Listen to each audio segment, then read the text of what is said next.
Welcome to the video install guide for the P3Cars Vent Integrated Digital Interface for the Volkswagen Mark 6 platform. Pop off the fuse box cover panel with a small flathead screwdriver or your finger. Remove vent from the dash by applying pressure from the rear left corner of the vent assembly. If you did not purchase your unit pre-installed in an OEM vent housing, please visit P3Cars.com for vent install PDF and continue from this point once installed. Feed the display cable into the vent hole and out the side dash. Insert vent into the dash until seated. Plug in the diagnostic port connector. Tuck diagnostic cable between trim panels, leaving no slack.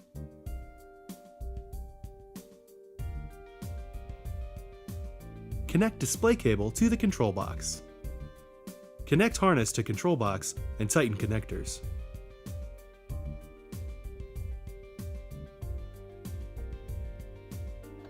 Start car to check functionality. Tuck wires and control box into fuse box area. Replace fuse box cover panel. Make sure all clips are firmly secured by checking fitment. Now you're ready to enjoy your P3Cars Vent Integrated Digital Interface. P3Cars, precision, passion, performance.